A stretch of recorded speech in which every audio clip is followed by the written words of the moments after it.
अब प्रमाणों की बात करते हैं। कई बार लोग आक्षेप करते हैं कि आप लोग राधा रानी करते रहते हैं और आपका जो इष्ट ग्रंथ है वो श्रीमद् भागवतम है, लेकिन उसी में श्रीमती राधा रानी का नाम नहीं है, तो फिर आप क्यों उसका स्वाध्याय करते हैं, क्यों पढ़ते हैं? तो ऐसे जिनके कुतर्क हैं उनके लिए आज हम विशेष प्रमाणों की एक श्रृंखला प्रस्तुत करते हैं। सबसे पहले जो श्रीमद् भागवतम का 10वां स्कंद है उसका 5वां अध्याय, 5वें अध्याय में जो 18वां श्लोक है उसमें स्पष्ट कहा गया है कि तत् आरंभ नंदस्य ब्रजा सर्व समृद्धिवान हरे निवास आत्मगुणे रमा क्रीडन अभूत नृपा। तो यहाँ पर रमा शब्द का प्रयोग हुआ है। एक वक्त जो पद्म पुराण की एक उक्ति है उसमें कहा गया है वैकुंठस्तु रमा प्रोक्ता जानकी दंडकावने रुक्मिणी द्वार वत्यायाम और राधा वृंदावने बने। अर्थात प्रकरण के अनुसार आपको रमा शब्द का अर्थ लगाना पड़ेगा। रमा शब्द या श्री शब्द या लक्ष्मी शब्द ये प्रकरण के अनुसार लगाए जाते हैं, ठीक है ना। अब यहाँ पे प्रकरण क्या चल रहा है? यहाँ पे ब्रज प्रकरण चल रहा है, गोकुल का प्रकरण चल रहा है, तो यहाँ पे रमा शब्द का क्या अर्थ होगा? श्रीमती राधा रानी। तो जैसे कहा गया है वैकुंठस्तु रमा प्रोक्ता, अगर वैकुंठ का प्रकरण चल रहा है तो वहाँ पे क्या समझा जाएगा? लक्ष्मी जी, ठीक है ना। वैकुंठस्तु रमा प्रोक्ता या रमा लक्ष्मी एक ही बात है। जानकी दंड और जानकी जी का प्रसंग चल रहा है, रामायण का प्रसंग चल रहा है और वहाँ पे रमा शब्द प्रयोग हुआ तो वहाँ पे श्री जानकी जी समझा जाएगा। और अगर यहाँ द्वारका का प्रसंग चल रहा है तो रमा शब्द से क्या समझा जाएगा? रुक्मिणी जी या फिर अन्य सत्यभामा जी हैं उनको भी समझा जा सकता है।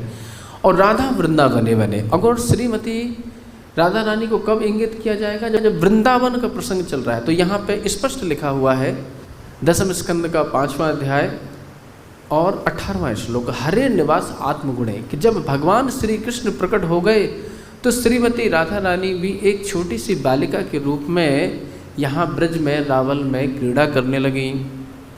जब एक दिन विचक्षण सुख जब राधा रानी अपने गोलोक से यहाँ पर आने लगी तो सुखदेव गोस्वामी ने भी कहा, अर्थात जो सिख हैं विचक्षण, के हम भी आपकी लीला में सम्मिलित होना चाहते हैं और आपकी लीला का गान करना चाहते हैं।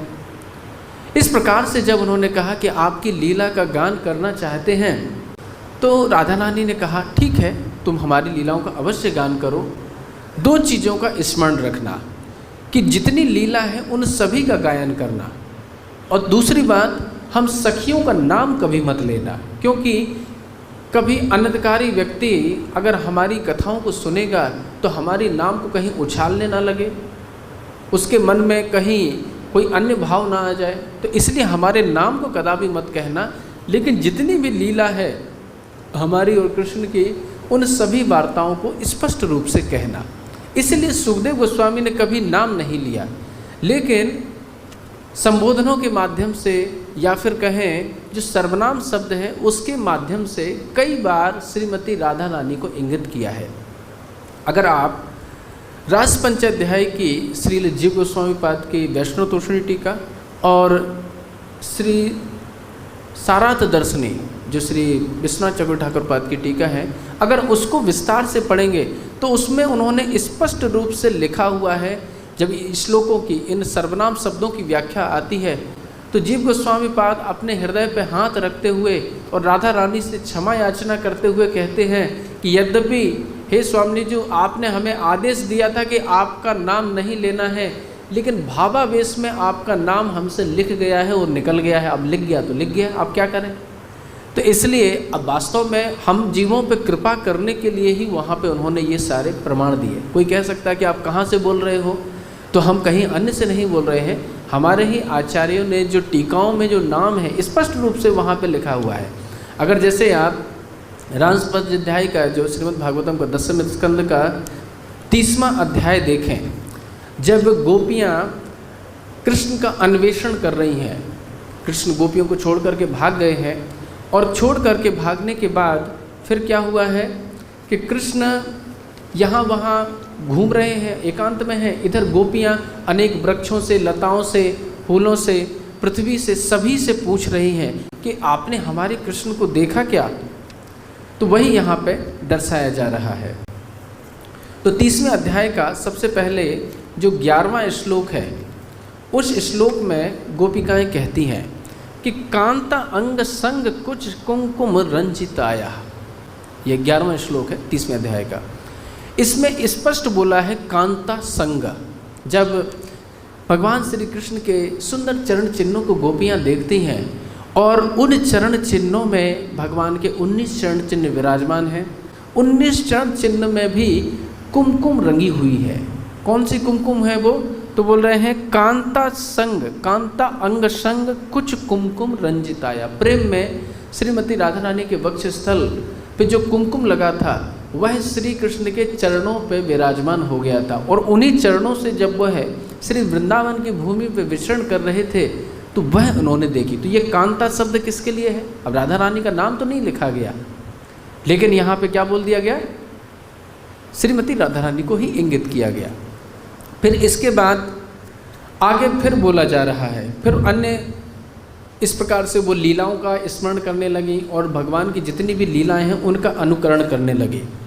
अब श्रीमद् भागवतम का जो प्रसिद्ध श्लोक है, जिसको प्रायः भक्त लोग कहा कहते हैं कि अन्या राधितो नूनम, है ना, ये सब श्लोक सभी जानते हैं कि अन्या राधितो नूनम भगवान हरिरीश्वरः।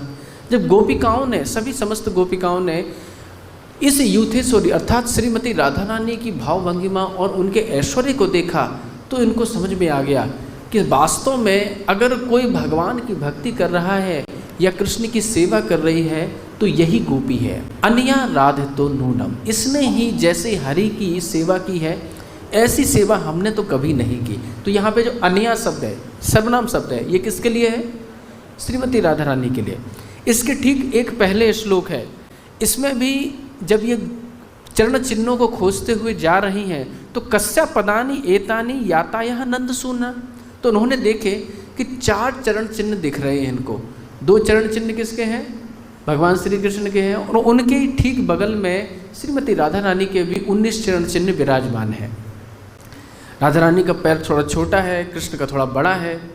उन दोनों के चरण चिन्हों के समझ के देखकर समझ गई कि एक कोई विशेष गोपी है जो नंद सूनिना, कि भगवान कृष्ण चंद्र के साथ में गई हुई हैं।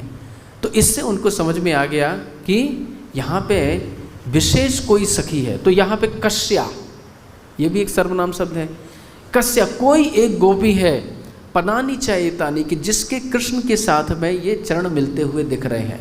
कृष्ण चले जा रहे हैं, कृष्ण ने अपना एक कंधा श्रीमती राधा रानी के कंधे पर रखा हुआ है और दोनों गलबैयाँ दिए हुए वृंदावन में विहार कर रहे हैं। तो यहाँ पे जो कस्या शब्द है वो किसके लिए है? ये है 27वां श्लोक। तो कस्या पदानी चैतानी याताया नंद सूनिया। तो हमारे चक्रवर्ती पाद और जीव गोस्वामी पाद ने वैष्णव तोषणी दोनों टीकाओं में इस नाम का उल्लेख किया हुआ कि यहाँ पे कस्या शब्द श्रीमती राधा रानी के लिए है। इसके बाद 31वां जो श्लोक है, ना लक्षन्ते पदतस्या नूनम तृणांकुर है। फिर उन्होंने थोड़े आगे जाकर देखा कि अब यहाँ पे तो चरण चिन्ह दिख नहीं रहे हैं उस गोपी के, हाँ, लेकिन उन्होंने ध्यान से देखा कि कृष्ण के चरण चिन्ह और गहरे हो गए हैं। तो उनके हृदय में और ईर्ष्या उत्पन्न हो गई, जो चंद्रावली थी ना उनके हृदय में और उनके यूथ में, कि यहाँ पे हो सकता है स्कंद आरूह्यताम, श्री कृष्ण ने अपने कंधे के ऊपर ही उस सखी को चढ़ा लिया होगा। वहाँ पे विशेष लीला हुई थी। श्रीमती राधा रानी ने कुछ पुष्पों को देखा, चंपा के पुष्पों को, और उनके हृदय में इच्छा हुई कि मैं कृष्ण चंद्र के लिए एक सुंदर माला बनाऊँ। तो भगवान ने उनको अपने कंधे पे उठाया और श्रीमती राधा रानी उन पुष्पों का चयन करने लगी। तो इसलिए वहाँ पे जो कृष्ण के चरण चिन्ह हैं और भी गहरे हो गए। तो यहाँ पे जो तस्या शब्द है कि उस गोपी के, तो सर्वनाम शब्द किसके लिए है? श्रीमती राधा रानी के लिए है। इसके बाद 33वें श्लोक में भी है कि जब पुष्पों का चयन कर लिया तो भगवान कृष्ण अपने हाथों से ही श्रीमती राधा रानी की वेणु का गुंथन कर रहे हैं। आप लोग जो सरोवर है कुसुम सरोवर, वहाँ गए होंगे और वहाँ पे एक विशेष चित्र का दर्शन किया हुआ कि भगवान कृष्ण राधा रानी का वेणु गुंथन कर रहे हैं। वो यही लीला का स्मरण है कि अत्र आरोपितः कांता पुष्प हेतु महात्मना, कि यहाँ पे जो कृष्ण ने और राधा रानी ने पुष्प चयन किए थे वह श्रीमती राधा रानी के वेणी में। तो यहाँ पे जो कांता शब्द है किसके लिए प्रयोग किया गया? श्रीमती राधा रानी के लिए। 34वें श्लोक में भी जो कांता शब्द और कामिन्या शब्द का प्रयोग किया गया वो राधा रानी के लिए है। इसके बाद अगर आप भ्रमर गीत पढ़ें तो वहाँ पे जब भ्रमर गीत प्रारंभ होने वाला है और राधा रानी उन सुंदर श्लोकों का कि कितब मधुप बंधु है ना, कि मधु के एक भौरे को देखती हैं, तो वहाँ पे श्लोक प्राप्त होता है कि काचित मधुकरम दृष्टवा ध्यायन्ति कृष्ण संगमम, कि उद्धव ने वहाँ पे देखा कि कोई एक विशेष है काचित, यहाँ पे भी नाम नहीं लिया गया, काचित शब्द बोलकर, काचित मतलब कोई गोपी। कौन है वो गोपी? श्रीमती राधा रानी, और कौन होगी? तो वहाँ पे भी आचार्यों ने कृपा करके वहाँ पे उल्लेखित किया है कि यह दिव्य गोपी काचित मधुकरम दृष्टवा ध्यायन्ति कृष्ण संगमम, कि अपने कृष्ण के साथ में जितने भी जो लीलाएं हुई थी उनका स्मरण करके प्रिय स्थापितम दूतम, जो उस भौरे को देखा तो ये लगा कि भगवान ने ही, कृष्ण ने ही, नाथ ने ही मेरे लिए कोई दूत भेजा है। और दूत के प्रति वहाँ पे बड़े चलचित्र वचन, जो 10 प्रकार के जो दिव्य वचन है श्रीमती राधा रानी का है, बड़े दिव्य हैं। तो वहाँ पे अब्रवीत, वो वहाँ पे कहने लगी। तो ये सारे प्रमाण तो कहाँ से हैं? श्रीमद् भागवतम से। थोड़ा सा अगर राधा रानी के जो प्रमाण हैं इनकी अगर गोष्ठी पूरी हो जाएगी तो हमारी गौड़ी वैष्णव के लिए भी एक फ़क्र की बात होगी कि हमारे पास इतने प्रमाण हैं। कई लोग प्रश्न चिन्ह उठा देते हैं, कहाँ है प्रमाण, कहाँ है प्रमाण। तो अब आप लोग इन सारे प्रमाणों के माध्यम से हमारी गौड़ी वैष्णव जो हमारे आचार्यों ने कृपा की है उसको आप प्रदर्शित कर सकते हैं, और जो दुष्ट हैं उनकी बोलती बंद कर सकते हैं। बृहद गौतमी तंत्र में बताया गया है, देवी कृष्णमयी प्रोक्ता राधिका पर देविता सर्व लक्ष्मीमयी सर्व कांति ही सम्मोहनी परा। यहाँ पे श्रीमती राधा रानी का जो तत्व है वो बड़े अच्छे से समझाया गया है। देवी हैं अर्थात दीप्तमान है, कृष्णमयी है, अंदर भी कृष्ण है और बाहर भी सर्वत्र कृष्ण ही कृष्ण का दर्शन करती हैं। प्रोक्ता, प्रोक्ता का तात्पर्य है कई सारे शास्त्रों में कहा गया है, केवल श्रीमद् भागवतम या 1-2 पुराण नहीं, अन्य अन्य जितने भी वेद हैं वहाँ पे भी इसकी चर्चा आती है। राधिका जिनका नाम है पर देवता, जैसे कृष्ण पर तत्व है, इसी प्रकार से सबसे श्रेष्ठ तत्व कौन है? श्रीमती राधिका हैं। सर्व लक्ष्मीमयी, जितनी भी लक्ष्मी है उनसे ही प्रकट हुई हैं, उन्हीं की ही कांति हैं, उनकी ही शक्ति हैं। सर्व कांति ही सम्मोहनी परा। अरे वो सामान्य जीव तो छोड़ो, हम लोग आकर्षित हो जाएं तो क्या बात है उनकी शक्ति के प्रति। स्वयं कृष्णचंद्र जो कौन है? मदन मोहन है कि कामदेव को आकर्षित कर लेते हैं, वह भी श्रीमती राधा रानी उनको भी मोहित कर लेती हैं। तो ऐसी हैं श्रीमती राधा रानी। अन्य पुराणों में आया है, पद्म पुराण के उत्तरखंड में, यथा राधा प्रियो विष्णु तस्या कुंडम प्रियम यथा सर्व गोपेशु सावेका विष्णु अत्यंत बल्लभा। तो यहाँ पे भी श्रीमती राधा रानी का नाम आ गया। मत्स्य पुराण में आता है, वाराणस्याम विशालाक्ष्मी विमला पुरुषोत्तमे रुक्मणी द्वारवत्याम तु राधा वृंदावने बने। तो राधा नाम कहाँ पे आया है? मत्स्य पुराण में आया है कि प्रकरण के हिसाब से बता दिया गया। आदि पुराण के श्लोक में आता है, तत्र ती राधिका शश्वत अति प्राण प्रिय हरे किम अहम वर्णे भाग्यम राधाया परम अद्भुतम ब्रह्माद्वयो अपि न विदुः परमानंद मंदिरे। अरे ब्रह्मा जी, शिव जी भी जिनकी ख्याति को नहीं जानते हैं, ऐसी है श्रीमती राधा रानी जो प्राण प्रिया हरे, जो श्री कृष्ण के भी क्या है? प्राण प्रिया है। ब्रह्म वैवर्त पुराण में लिखा गया है कि आदो राधाम समुच्चार्थम पश्चात कृष्णम तपरात परम, कि पहले श्रीमती राधा रानी का नाम लेना चाहिए फिर कृष्णचंद्र का नाम लेना चाहिए। सा एव पंडिता है योगी, जो योगी हैं वो इस प्रकार से कार्य करते हैं। इसका मतलब क्या हुआ कि कभी राधा रानी का अकेले नाम नहीं लेना है, नहीं तो ये क्यों बोला जाता है? आदो राधाम समुच्चार्थम पश्चात कृष्ण परम, यानी कृष्ण का नाम तो लेना है लेकिन राधा के बिना नहीं लेना है, और राधा रानी का भी नाम लेना है वो कृष्ण के बिना नहीं लेना है। इसीलिए चैतन्य महाप्रभु ने जो दिव्य नाम दिया है वो कौन सा दिया है? हरे कृष्ण। जो हरा जो नाम है वो श्रीमती राधा रानी। हरा शब्द का क्या अर्थ होता है? मनोहरा, कि जो हरि का भी मन हर ले वो है हरा। तो ऐसी अब हरा का संबोधन क्या हो जाता है? हरे। जैसे राधा का क्या हो जाता है? राधे, है ना, हे राधे ब्रज देवी की, है ना, तो राधे हरे। तो हरे क्यों बोला गया? परोक्षवादः प्रियः, परोक्ष में जो प्रिय होते हैं उनका नाम। जैसे कभी भी स्त्रियां अपने पति का नाम नहीं लेती। इसमें क्या कारण है?